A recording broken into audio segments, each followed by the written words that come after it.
Hello, everyone, and welcome to our sixth webinar of this year. My name is Uma Soman, and today I will be talking about promoting language for thinking. Before we get started, let me just turn on the captions. Excellent.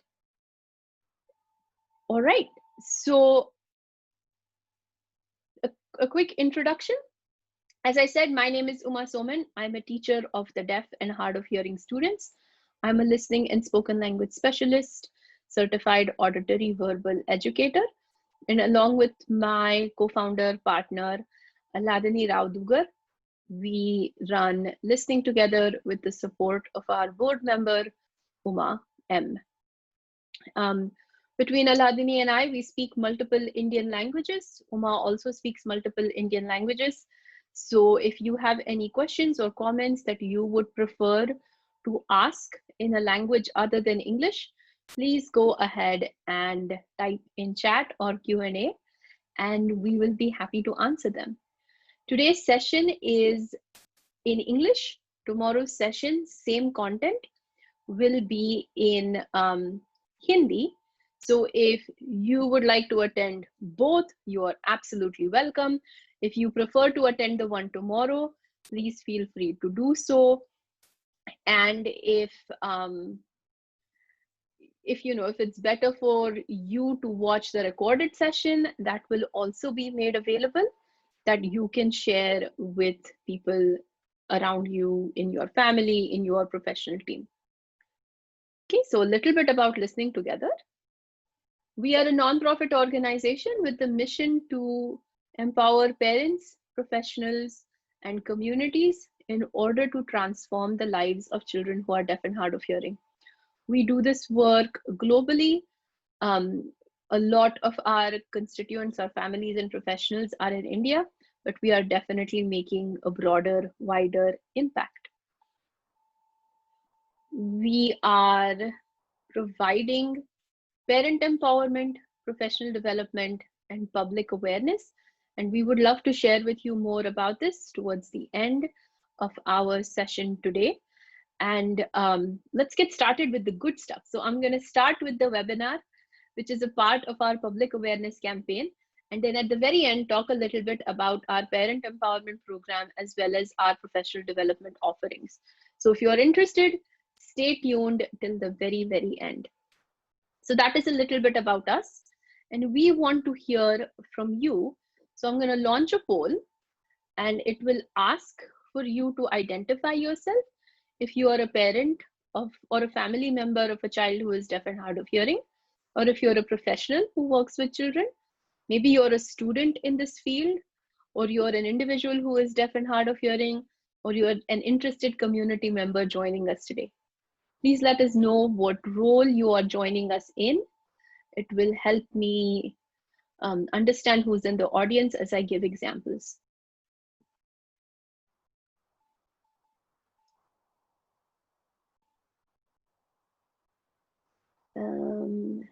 I see somebody has raised their hand. I'm going to lower that hand and invite you to type in chat if you have a question, or in the Q&A.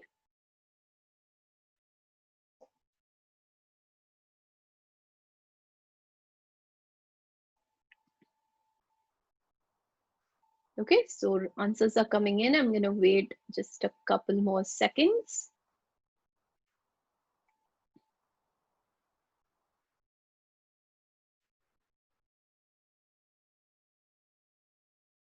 More than 80% have responded. That is fantastic. 10 more seconds, and then I'll close the poll.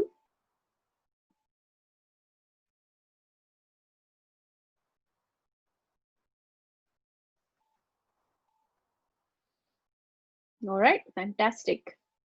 So it looks like, you might be able to see this, it looks like we have about a 50-50 split between parents and professionals, which is fantastic, and several individuals who identify as deaf or hard of hearing themselves. Several students, that is always welcome. Many people speak English along with Hindi, Marathi, Kannada, Tamil, and other languages. And many of you are returning. That is always a joy to see. And several of you are joining us for the first time. A majority of our participants join using a mobile phone. So our formatting of the presentation is best viewed on a mobile phone, but you should also be able to view it just as well on a laptop or a desktop. So thank you all for joining us, and let's get started. Promoting language for thinking. This is one of my all-time favorite topics to talk about, to teach when I am in the classroom or with students. And I'm so excited to share with you what I have learned today. So by the end of our hour, I would like for all of us to be able to describe the link between language and learning, list strategies to promote language for thinking, and just, in general, address and talk about various cognitive skills that we expect children to know from preschool on. If you have any comments, type them in the chat. If you have any questions, type them in Q&A. We might answer them immediately, or we might save them till the very end. So give me a yes or a thumbs up or something in chat if you are ready to get started.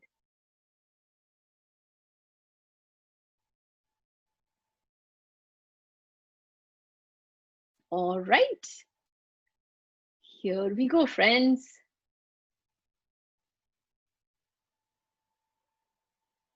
Excellent.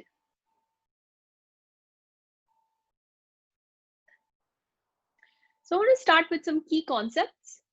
And I'm not going to spend a lot of time on the theory because I want us to get to the practical stuff. But I want to make sure we are all thinking about the same things when we think about cognition. So the first concept is cognition or thinking is not about intelligence or how smart a child is. Today, what we will talk about is not related to the child's IQ per se, or this is not related to intelligence testing, but rather it is related to thinking skills. So the thinking skills we will talk about today are going to be more than, making puzzles, knowing shapes and sorting shapes and colors and numbers and such. We will also talk about how cognitive development is influenced by development in other domains. So by that, I mean cognition or thinking is going to be influenced by language development and other sensory development. And then the final key concept I want us all to really remember today and hold on to is cognition skills are often more about the process than the product. And I'll explain to you what I mean by that as we get started. If you are wondering, okay, Uma, so cognition is not about puzzles and numbers and shapes and colors. What is it about? I encourage you all to check out Hearing First is a website, and they have a really nice developmental milestone checklist for 0 to 8-year-old kids who are deaf and hard of hearing. I will provide a link when I send an email with the recording, but you can have that resource. It's a really nice resource, and I encourage you all to look at it. It's available in English as well as in Spanish. Okay, so let's talk about cognition. When I use the word cognition, all I really mean is thinking skills, okay? So what does cognition look like in daily life? The information I'm sharing today is based on Bloom's taxonomy. I'm glad Google captioned it well. And you can read a lot more about that at teachthought.com, which is another website, and I'll share with you later on. But here's the levels of thinking. How does cognition impact us in daily life? So the first level is that of knowledge, or just remembering, memorizing things. So we have auditory memory, verbal memory, visual memory, motor memory. In the chat, please type, what do we need to remember in daily life? How does cognition play a role in daily life in terms of children, in terms of adults, in terms of going to school?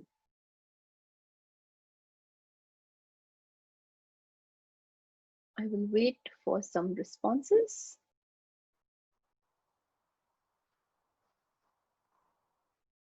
Daily routine sequences, cause and effect, connections, predictability, structure, knowing what to expect. Absolutely. You know, just very simply, even remembering words and remembering sequence of sounds at the very, very, very, very basic level. We remember things all the time. Remembering how to tie your shoes includes motor sequencing that we have to remember. The next level is that of understanding. Comprehension of concepts in all subject areas. This is pretty straightforward, right? This is related to, if you're learning about science, you have to understand the concepts in science. If you are learning about history, you have to understand the concepts in history, and so on. So that's another important aspect in daily life. Applying. So using what you have learned and applying it to a situation is a skill that we have to use in daily life, but is also related to being is also related to using in school activities. So think about, when do children have to use the skill of applying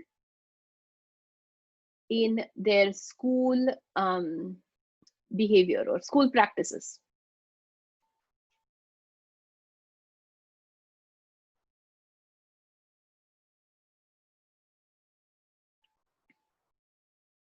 Yeah, a maths problem is where they are applying maybe a formula, or maybe they're applying a step by step. They know that 2 plus 2 equals 4, and they're thinking, oh, maybe the rule of using your fingers can be applied to 5 plus 5. Definitely, that's a way to apply the rule of addition. It also applies to syntax, so language structures. So if I say I want the cookies and milk, maybe I can also say I want the ice cream and the pizza. Oh, look at that. You can apply these structures of language to a variety of settings. You can use it for literacy. You can apply, oh, I know that B says ba. Let me apply it here to spell out the word boy. Very good. Then there is also another level, which is analyzing. This is where you have to identify levels of something, or you sort of have to dig deep and think about it. When in your schooling do you have to use the skill of analysis?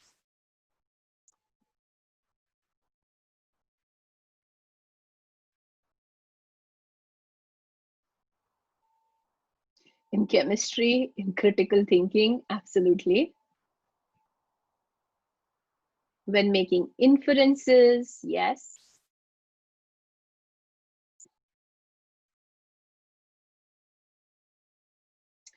I see a really good comment in the chat that says, I guess analysis is the stage where people vary a lot.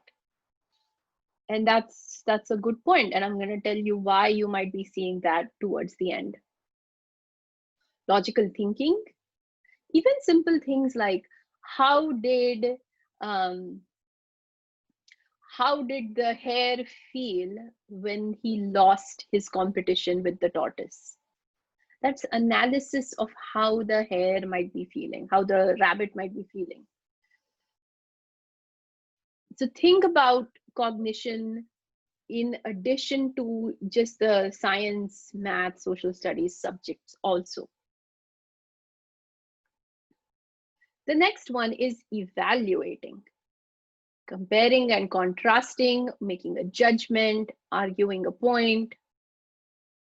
When and how do children have to use this in their schooling? It could be a debate, absolutely.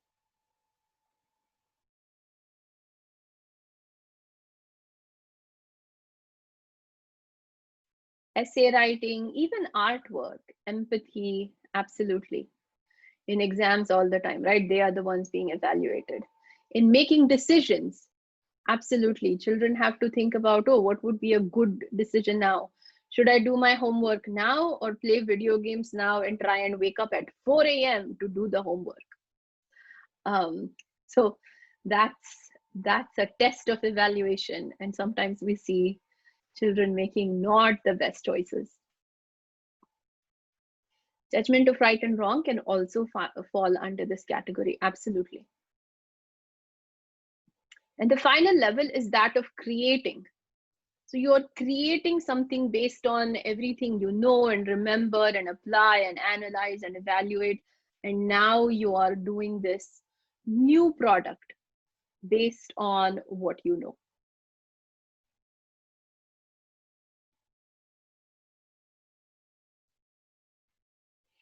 So one of the comments that was made earlier about people varying where analysis is, actually, I'm going to hold on that comment for one more minute. I'm so excited to share that with you. But let me ask you this question. Does this seem important for life? Clearly, it's important for school, but does this set of skills seem important for life?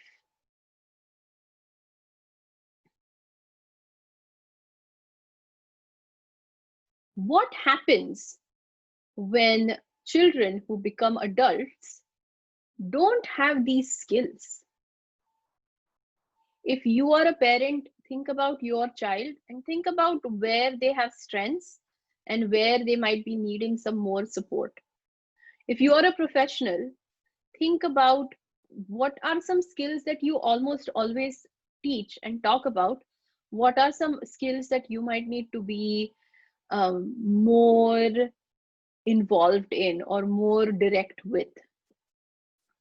If your child is 2 years old at this point, just take this all in, because at this point they are still at the very, very early stages of this. But I'm going to give you examples of how it might be relevant to little ones as well.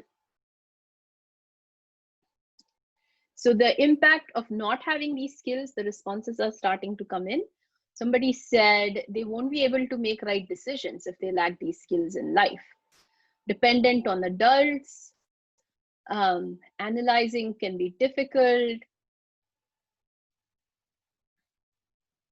difficulty in everyday situations,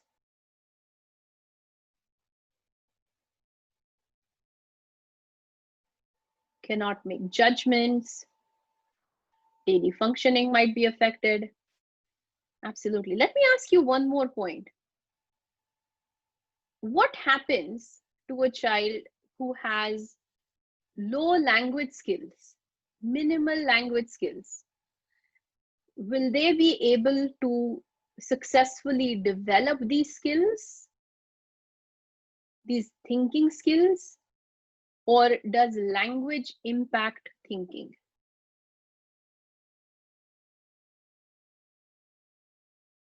And when I say language, it can be spoken language, it can be sign language, it can be any language. It can be English, Hindi, Spanish.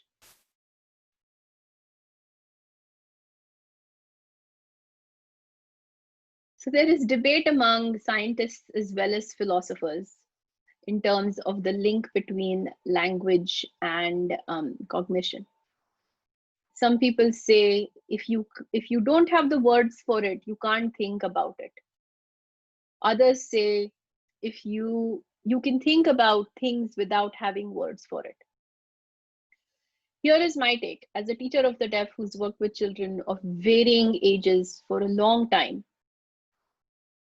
Having the words to think or having words for your thoughts allows you to communicate, to expand on those ideas.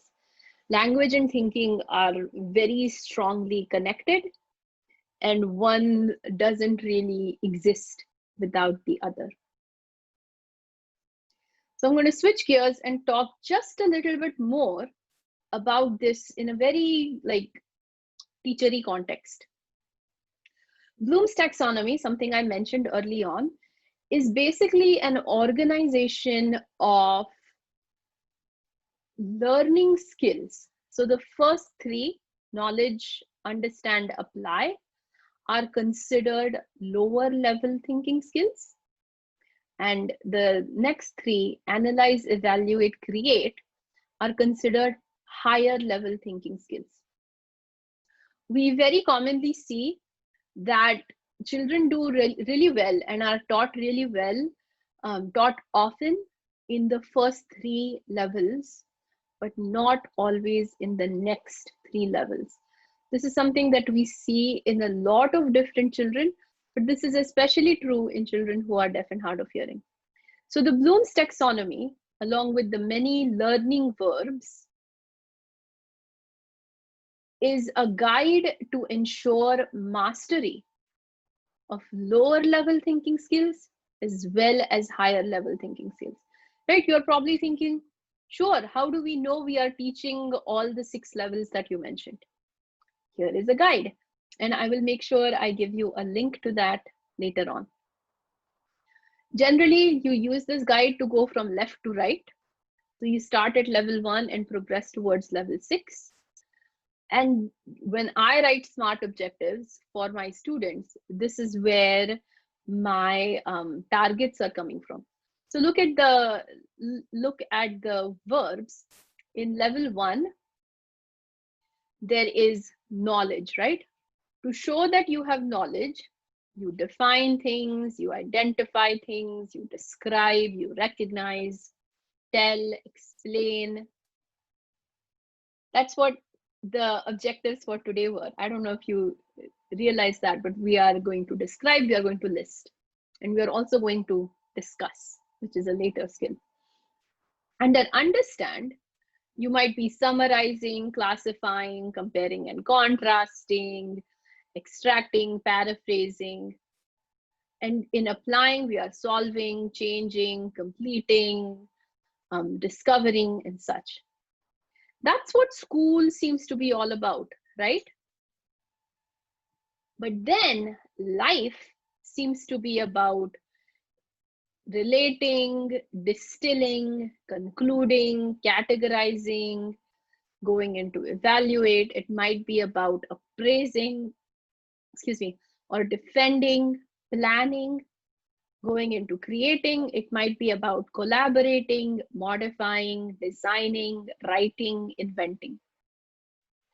So the point I want to make is, while some of these skills might not be necessary in your educational system, they are essential for success in life. We have a question, and the question is, would you consider simultaneous development in Bloom's taxonomy, or is it based on a certain age?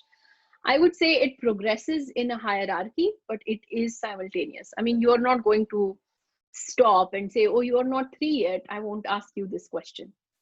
So it's, again, it's a framework, but we want to go as far as we can go if and whenever the child is ready.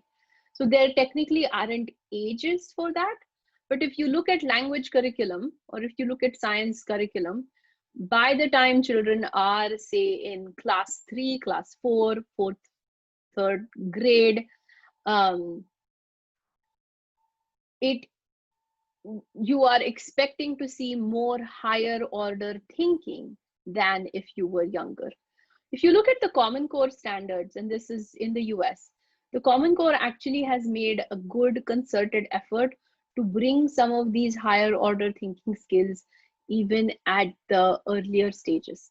So the way I see it, it's this hierarchy, but it also goes across the years. So maybe as a little kid, you might be learning about I don't know, describing the water cycle. Water is in the sea, it evaporates, it becomes clouds, rain, it condenses, rain falls down, water goes to the sea, it evaporates, right? So you are describing that, that's at the knowledge.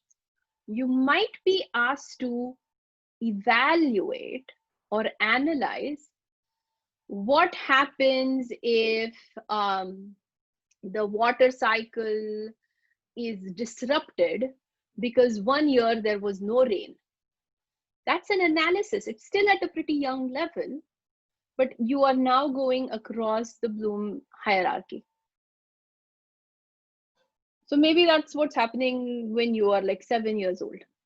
Now imagine you are 14 years old, you're learning about cell structures, right? So you are learning for the first time. So you're still at the knowledge level where you are describing and defining what a cell structure is, but then you might move forward and you might compare and contrast animal cells versus plant cells.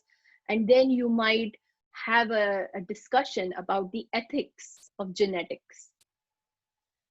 And you've gone through all 6 stages, but also with different levels. Does that make sense when I say it goes across and it goes top to bottom? Give me a thumbs up or something in the chat. Perfect. All right. I see another question about, do people think in their mother tongue? I'm going to hold on to that until later because I think the answer will be made clearer then. So I think we are all agreed that this is important, right? How do we do it? Especially if schools aren't the ones teaching children to think like this. If this is not required for school, then we have to think about how do we teach it as parents and as professionals, and that's our main point today. So here are 3 suggestions I have. Write this down if you want to. First suggestion, if you want to increase your child's lower order and higher order thinking skills, make sure you are asking thought-provoking questions and get away from the idea of there is only one right answer to these questions. Create opportunities to think and enjoy the process. Sometimes it's painful, but you can still enjoy the process. And then the third one is give language to all thoughts. Let me answer this question real quick. The question is, do people always think in their mother tongue, in their home language? How in case of children with hearing loss with no language or limited language? So my answer to that is the language that you are most fluent in is what you think in. And for many, it is the language of the home. In my life now, I feel equally fluent in English as well as my home language. I feel more fluent in English when it's about professional topics.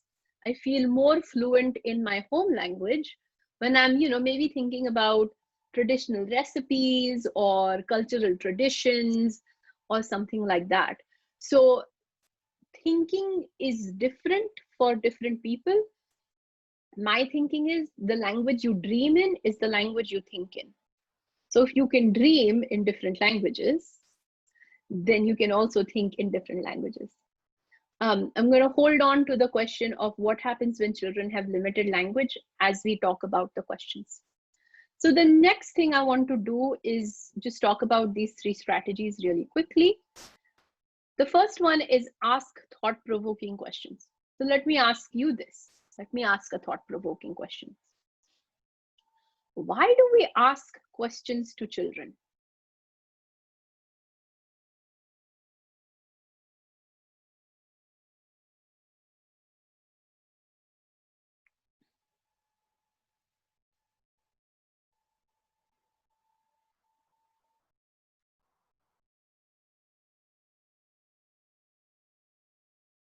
I love the honest response. Most of the time we are judging them, right? We want to know what they are thinking, but in the reality of daily life, often It is to see what they know or have understood often. If you think about, and this is a good activity, right? This is a good activity to think about what are the types of questions you use. Are you basically asking questions to, know what the child knows? Is this a check for information kind of questions? Are you evaluating what the child knows? And if that is the case, then the focus is mostly on step 1 and 2, which is knowledge, remembering, and understanding. And I'm not saying that's bad, right? That is important. That is where we start. But are we also being intentional in asking questions that promote applying, analyzing, evaluating, and creating? And I would love for all of you to think about the questions you ask and where they lead. And this is actually this is not an easy skill. It is a skill that requires lots of effort. And even now, just the other day, I was working with a kid and I started by saying, do you think? And I was like, no. Do you think leads to a yes or a no? But if I said, what do you think will happen? Thank you for that. Thank you to the person who just posted. Then we end up with a better conversation. So let me talk a little bit about that. Can I repeat, please? Sure. So the point I was making was that typically when we are just, talking to kids, oh, can I repeat the question? The question was, how can we promote applying, analyzing, evaluating, and creating? And one of my answers is by asking better questions. And to do that, we have to know what each question is going to get us. So questions are mainly of two types: open-ended questions and close-ended questions. So let's think about the story of Goldilocks. In the story of Goldilocks, I could ask you, if the slide cooperates, I could ask you, did Goldilocks eat the little bear's porridge? What will you answer?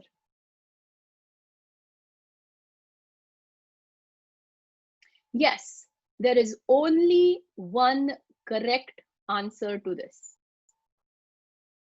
Yes, no, maybe you answered in a complete sentence. Yes, Goldilocks ate little bear's porridge. In some ways, that is a close-ended question with minimal opportunities for language expression. And there is no real, thought. All you have to do is remember what happened in the story. So level 1. I might ask you, what did she do with the porridge? What will you answer then?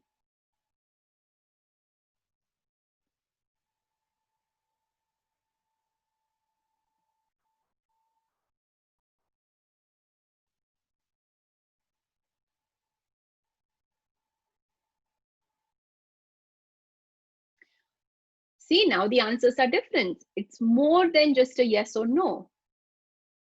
You could say she ate the porridge. I love this statement. She took the porridge even though it wasn't hers. You can give multiple answers. She tried one porridge, it was too hot, too cold, just right. The porridge got dropped. She finished the porridge.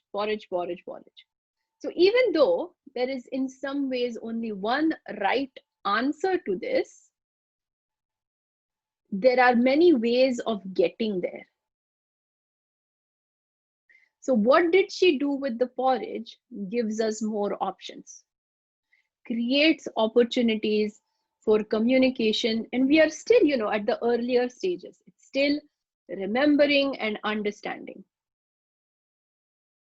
I could also ask, what did Goldilocks do in the bear's house? I'm still asking you to remember and understand, but it's a broader question. Because you can talk about the chairs, you can talk about the porridge, you can talk about the bed, You can talk about how she snuck in, and there is like a retelling aspect to it, which is still again in the first two. But then I could also ask, what do you think about the story of Goldilocks and the Three Bears?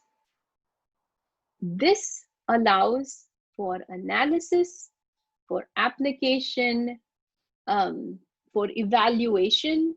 I think it's a silly story. That's not how it happens. Bears don't live in houses.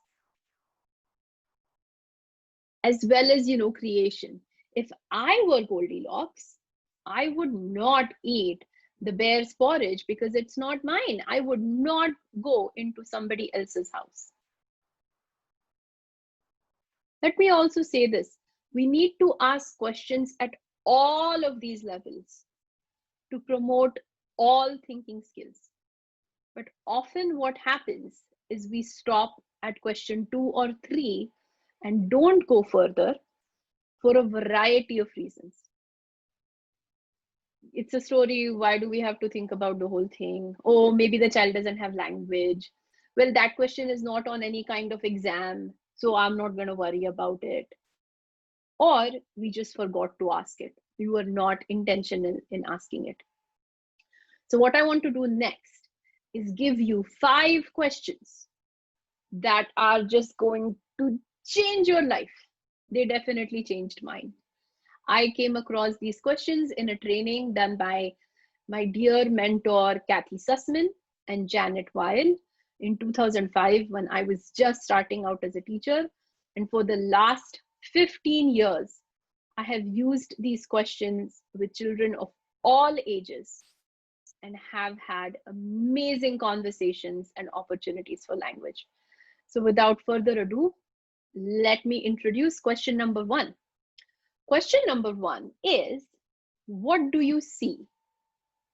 Do you see the picture with the blue sky? So type in chat, what do you see? I am not asking, what is it? I'm asking you, what do you see? Here are the answers.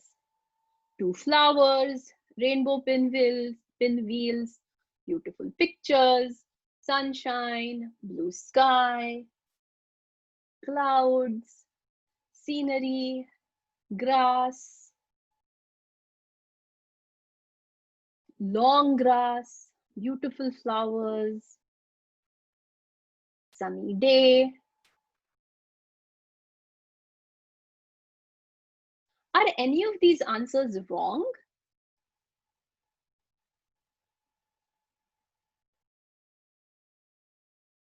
None of these answers are wrong. So mostly what you have told me so far are nouns and adjectives. What else can you tell me? What do you see?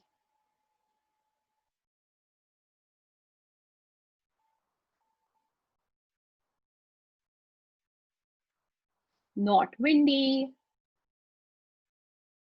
And how do you know that? Because the pinwheels aren't moving round and round. So if this were a really little kid, right?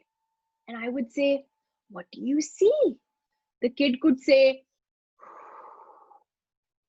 right? There are no words, but the kid is telling me that what the child sees is an opportunity to blow on a pinwheel. And I'd be, yes, we can blow. Make it be windy and the pinwheel will go round and round. I could say, oh, look, I see big flowers and I see little flowers. See the little yellow flowers? Those are real flowers. The pinwheels are not flowers, but they look like flowers. If I had asked, what is this? There is only really one right answer, right? This is a pinwheel, this is a sky, this is clouds, this is, green grass, whatever. But by asking, what do you see? You just completely open it. We did this activity. I do this all the time with many different groups of people. And we use like a paper bag, just a brown paper bag. And we go around the table and you do, what do you see? And people say, I see brown, I see paper, I see, and generally I say, tell me using one word only. And then they might crumple it up and they say, oh, I see lines, or I see a hat, I see put inside, and so on. So what do you see can get you many, many, many answers. And one of the biggest things I love about it is it helps children learn that they should be taking risks in showing their thinking. Once children learn that there is only one right answer and they might not have the right answer, they stop taking risks, they stop answering questions, and then their engagement goes down.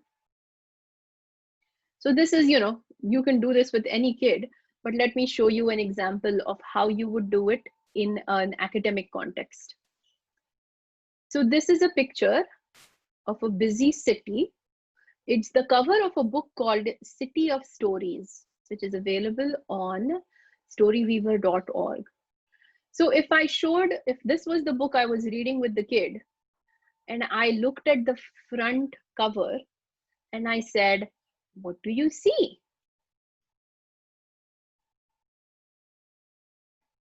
There could be so many answers, right? What do you see? I see a person doing X. I see a girl doing Y. I see the building that is so tall. I see the streets that are so busy. Do you see how it's naturally lending itself to vocabulary and language structures? I see the girl asking the mother, but the mother is not answering. If I had said, what is it? The answer I would have gotten is, this is a street. There are people. This is a city.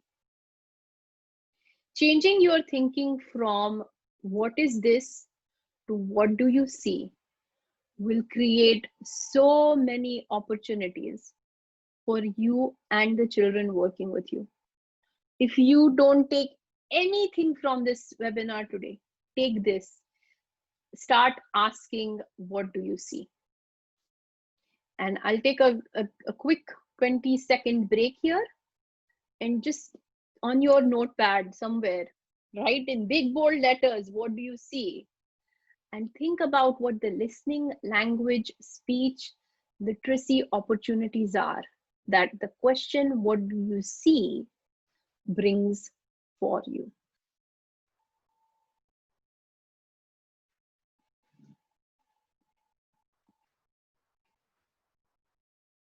Yeah, kids won't lose confidence if they give, because there are no wrong answers. It's error-free practice.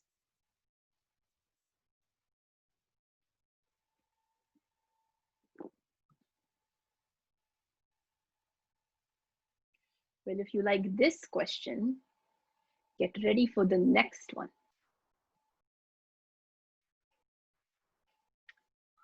How are they alike and how are they different?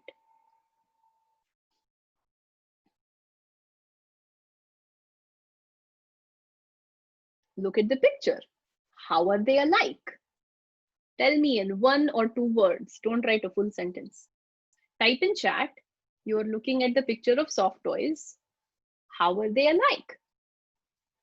Oh yeah, they have similar colors. They're all stuffed and they are so cute. They're all animals. They are toys. They're alike. We don't have a real bear in there. They're all toys. How are they different? Oh, that's right. Some are wearing caps. Some are big, some are small, and some have different colors. Oh yeah, do you see the lamb in the middle of all the bears? And a lion? Whoa. Things can be alike and things can be different.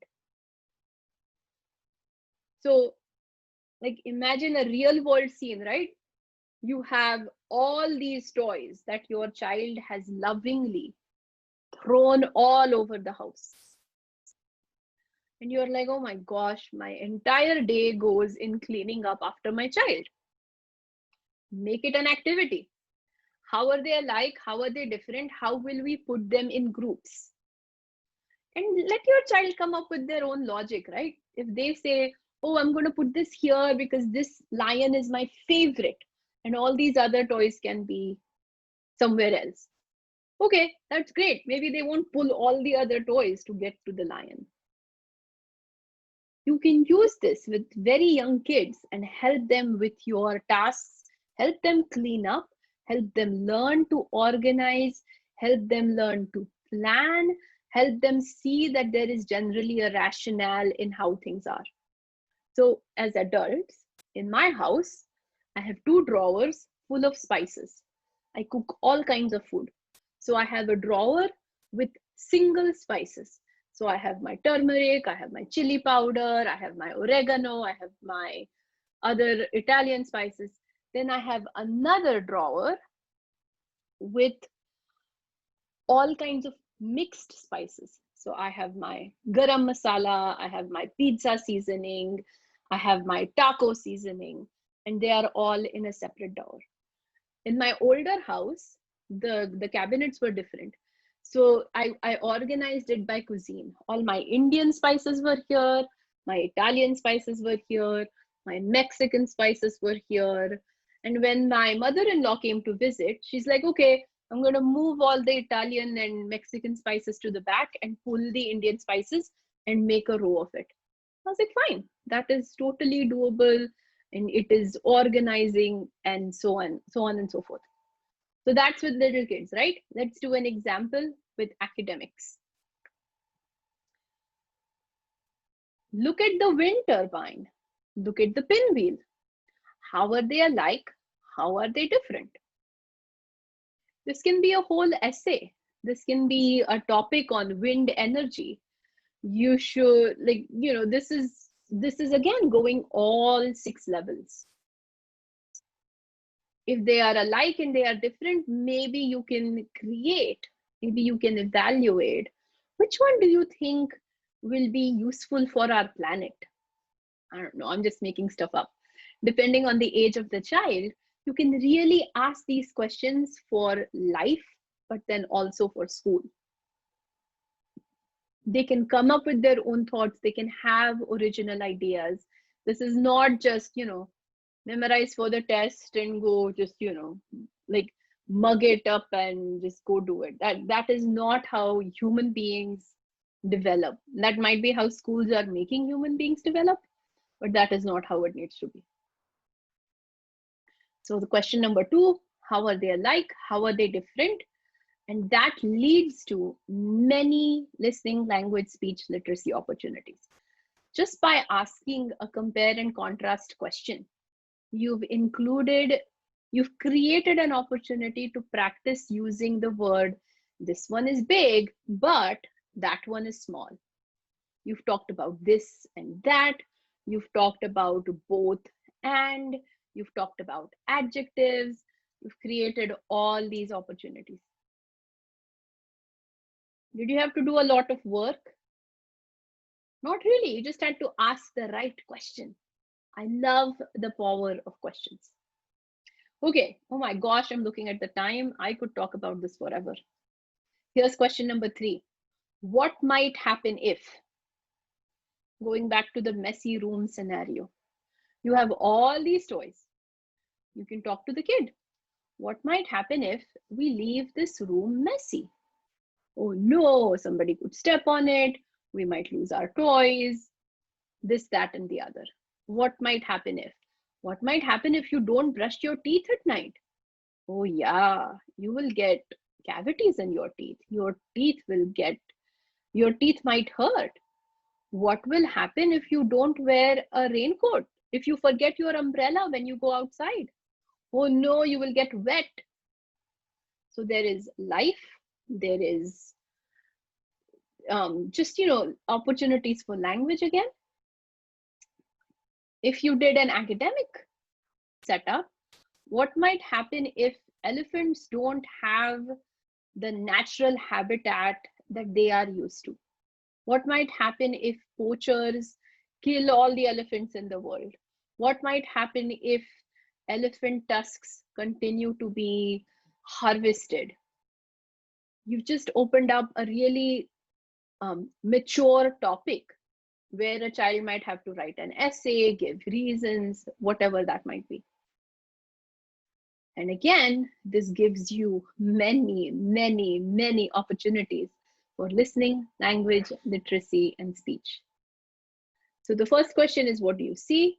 The second one is, how are they alike? How are they different? The third one is, what might happen if? Here you're asking the child to apply, to analyze, to evaluate. And they have to know and understand to actually do this. So you're already starting at level 3 and 4. Here's my next question. How would you feel? What would you do? Right? So this picture is just a placeholder of, oh no, what a big mess. We need to put these away. What would you do if the bhajiwala put all the vegetables in just one bag? Oh, we have to sort it. We have to put the vegetables that go in the refrigerator in the refrigerator. The onions can stay outside. We want to make sure we wash the carrots. The fruits can go over here. It's just one more opportunity. Right? What would you do? How would you feel? So the how would you feel, this can become a science and engineering question. Oh no, this thing is broken. How can we fix it? What would you do? Maybe we can get some glue.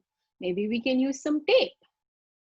Again, there are no wrong answers, just opportunities for listening, language, literacy, and speech.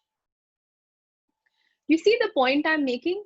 When we ask good open-ended questions and we are not just testing for information, we actually get to have a conversation. We actually get to hear thoughts. And then the last prompt, this is not really a question, it's a prompt, is a tell me or draw or write, depending on the child's age. Right? So in this picture, this child is playing with dinosaurs and there seem to be mountains and some trees. Oh, tell me what's happening here. Here the child is creating. Here is the mummy dinosaur, and here is the baby dinosaur, and they are going to eat grass from leaves from this tree. Nom, nom, nom. Oh no, here's the big dinosaur, and here it comes. By asking a question, tell me what's happening with the dinosaurs. You've created this opportunity for imagination, for storytelling, for knowing facts that some dinosaurs eat plants, some dinosaurs eat other dinosaurs, given an opportunity to apply that knowledge. Remember the first two, knowledge, understanding. You apply that knowledge to the situation. If this were an older kid, if this were an academic setup, right? Tell me how it would feel to be a soldier in World War II. What do you think the children of soldiers in World War II felt? How do you think World War II could have been prevented? Tell me, draw, write. We've just opened up a whole world. I could say, what were the 3 causes of World War II? Which countries fought against which countries? But in addition to those, if I said, tell me what you think about World War II, like what happened? How do you see it? How do you feel about it? What would you do if you were a tell me, draw, write? These 4 questions and this prompt will see you through any situation. I guarantee you. One other thing I use, if the child is stuck, I say, oh, that's interesting. Tell me more. Sometimes the child just says one thing and doesn't really want to engage. And this is true of children who are not very confident. They just say one thing and then they stop. And I really want you to know that this takes a lot of work. It takes a lot of modeling where you as the adult have to show the child what the answer might be like. And you as the adult have to give them wait time to think of an idea. Questions, comments, thoughts? So to summarize, our questions are, what do you see? How are they alike? How are they different? What might happen if? How would you feel? What would you do? Tell me, draw, write. You can have entire therapy sessions with just these 5 questions, with just 2 questions. You might not even have to use all 5. And if you are noticing, especially if you are a parent of an older child, if you are noticing that, oh, I don't know if my child could answer any of these questions, that's a red flag. Be thinking about what needs to happen to help your child answer these questions.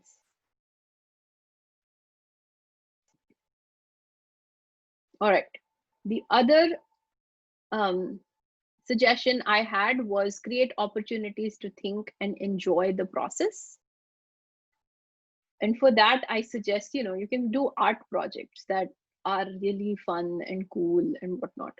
You can repair broken toys. When I was a teacher, I had a junk and trash box that I would pull out from time to time and be like, oh, I really want to play this game, but it's broken. What can we do? How can we fix it? And that took 2 days, and that was awesome, right? Because then the class had worked on it together, and then we had something to be proud of and something to show and show off. Cleaning up cupboards and shelves is a fantastic activity. When I was a full-time teacher, I would, the kids had to clean up after themselves. Otherwise, I would be cleaning all day long. And I would sometimes purposefully mix up too many things and have them work together as a group to come up with a plan of how we were going to organize our toy shelf at school. And I'm talking about like 4, 5, 6-year-olds. Daily routines and tasks have many, many opportunities if you have the opportunity to not rush through them. In planning an event, I'm currently having a great time with a student of mine who's planning a going away party because they are moving from our city to a different city. And this kid wants to have a party, so we are planning an event, and we're like, okay, where do we have it? Where can we be socially distant? So who do we need to ask permission from for the space? What is the email we need to send? We need to create invitations. We have to think about food. Is it going to be enough? Is it going to be enough for vegetarians and non-vegetarians? Is the space large enough to socially distant? What do we do about cleaning up the mess? This poor kid, said like, oh, I want to have a party. And I was like, yes, let's have a party. And we've been working on this for 2 weeks. And it's been amazing. It's better than any lesson I could have planned. So we do our, lessons. And then the last 10 minutes of every session, we are planning this event. And the kid has written emails. The kid has looked up menus. The kid has done some math. All because I am creating opportunities to think, and we are having a great time with the process. Okay, I so blew my time. I thought I was going to be done 10 minutes sooner, but so be it. So type in chat, what is something you are thinking about now? What do you want to try? Whether you are a parent, a professional, a community member, whomever. And then if you have questions about what I shared, please type in the chat. No. Please type in Q&A. I'm going to take a sip of water.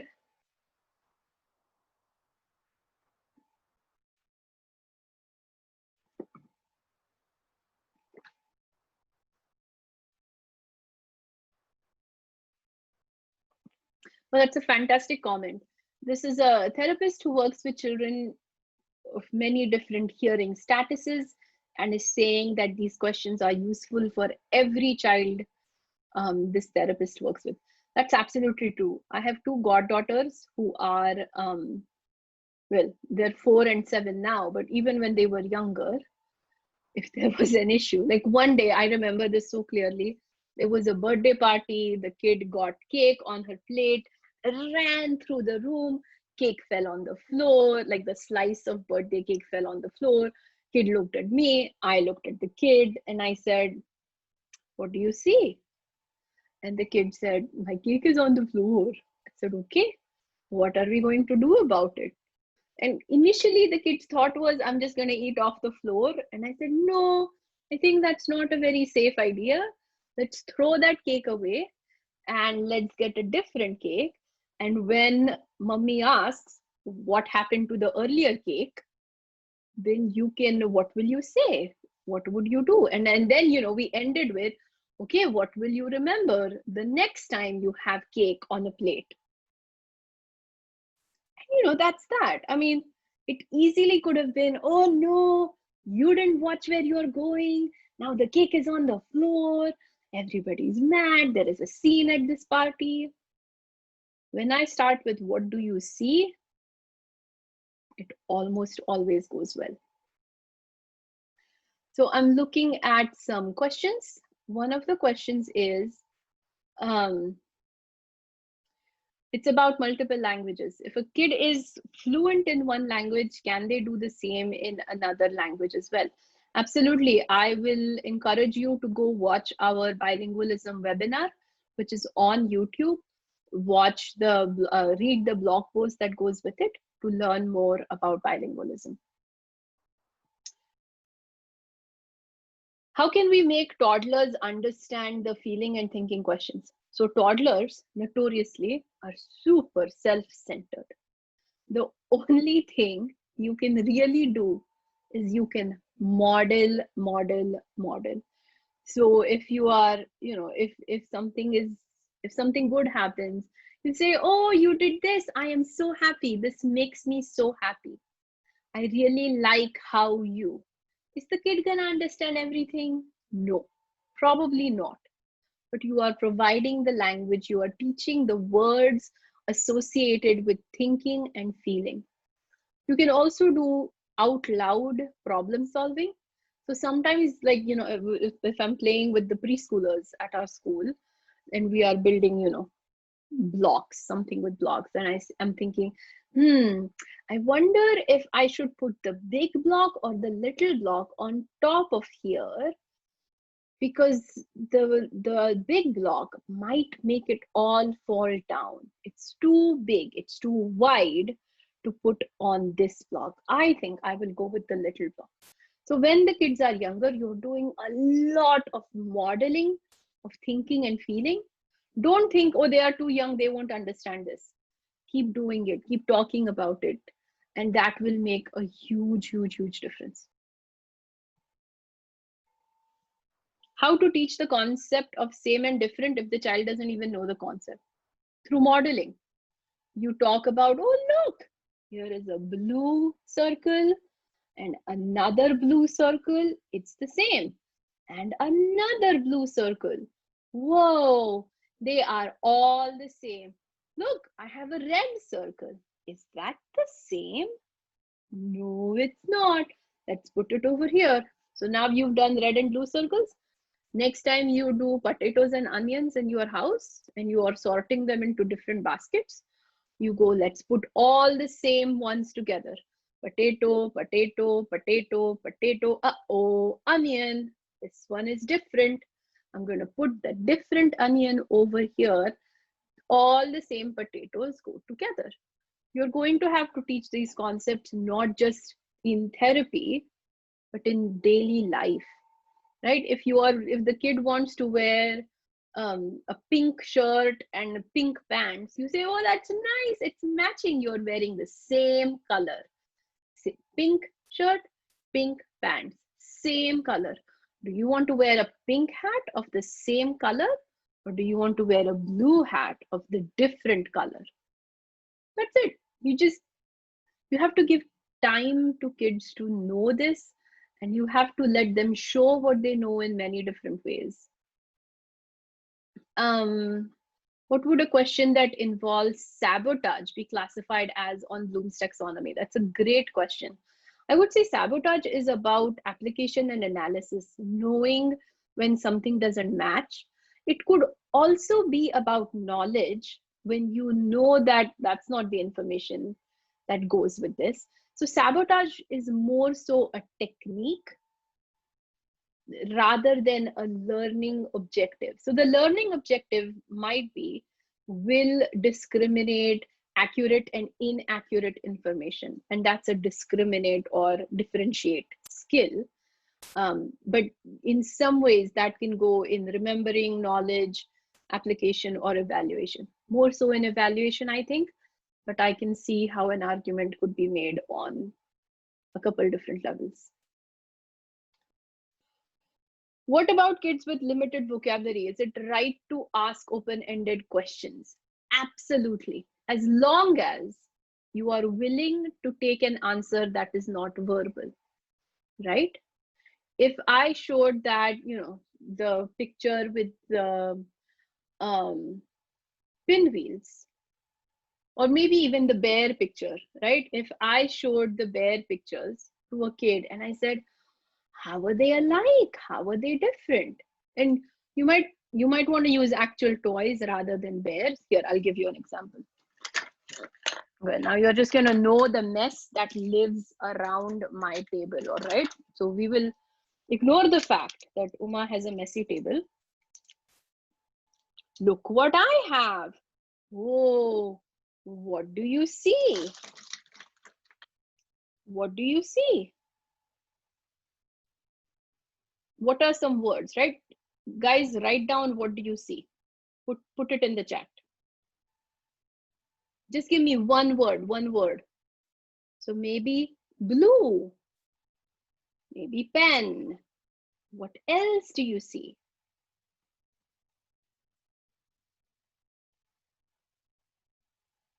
Okay, nobody else can say marker now. I see long. So the kid might just take it and look at it and go, huh! And you say, you are right. You can open. Look, you can pull. You can close it, push. It doesn't even need to have any words to do this. What do you see? And the kid might go, that's right, you can pretend it's a brush. You comb your hair. Or the kid might go, oh, yes, we can use it to color. It's a marker. Color, color, color, color. What should we color? Should we color the sky blue? And that's just an example. You could have many different things, and you can say, uh-oh, where should it go? So I'm just going to show you, right? I have the blue marker and I have many different sketch pens, markers, and pens here. If I were looking at it and I would give this to the kid and I would say, where could it go? Actually, let me do this a little bit differently. Maybe I have two things, right? Which one belongs? Are they the same? Yes, they are both blue. Are they the same? No, they're not. Here we go. I have another one. Where does it go? Oh, we have to make a third group. So with kids with really, really low language, it's fine to ask open-ended questions as long as you are willing to take an answer that does not require vocabulary, but is rather an opportunity to learn vocabulary. There is a great question here. Are there resources for teenagers? Yes, There is a really nice, again on Teach Thought, and I will put all these links together when I send you the videos. There are some really nice question forms to ask teenagers about what they're reading, about what they're doing, about promoting higher order thinking skills. But honestly, like, there's nothing special for teenagers. We all go through the same hierarchy. So think about where your teenager is. Think about what questions you are asking. Think about what opportunities you are creating for them to think, and start with that.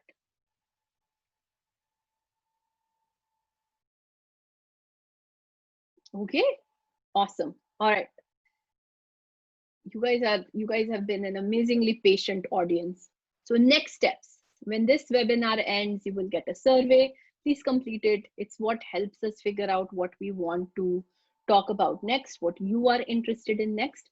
In about 3 to 4 days, if you registered for the webinar, or if you attended this webinar just last minute but gave us your email, you will get a link to the recorded session, to this session, as well as a document with links that I mentioned today. So I talked about Teach Thought, and I talked about Bloom's taxonomy. I'll put all of that together. And then that's it. I hope to see you at our next webinar in September, which will be about social language, using language for social communication. And then our October webinar will be about executive function and memory. So don't go yet. Let me tell you about Stories of Maya and Sid, which is a book that Listening Together has, which features Maya, a spunky girl who wears 2 cochlear implants, and the new friend she makes, Sid. Like I said, we will have future webinars. Oh, good. September and October. I had the right information. And we currently have 2 professional development courses happening, but the admission is full at this point. We are at capacity.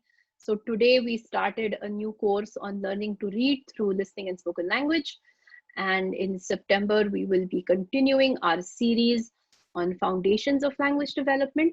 Very soon, we'll be announcing our 2021 course schedule. So look out for that. And if you enjoyed today's webinar, which is provided completely free of charge, we would love for you to continue to show us your support. You can share information about our webinars and our social media posts, and that is always an opportunity. You can engage with us and invite us to talk to your group or talk to your organization to present for you. And if you are so moved, if you think this is an important mission to transform lives of children who are deaf and hard of hearing, you can donate to us via Facebook, Instagram, or on our website. We are not associated with any cochlear implant company or hearing aid company. All services to parents are always free, and services to professionals are with a fee, but with generous scholarships as needed. With that, thank you very much. We hope to see you on social media. We have WhatsApp groups. Our Facebook group is the most active one. So if you would like to know about future sessions, please make sure you follow us. Thank you so very much.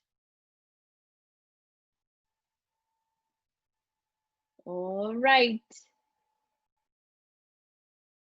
If you would like to be added to the WhatsApp group, you will in your survey be asked that question. So make sure you do the survey. All right. Thank you all. And I hope to see you at a future webinar or a class or a parent group or on Facebook. Thank you. Bye-bye.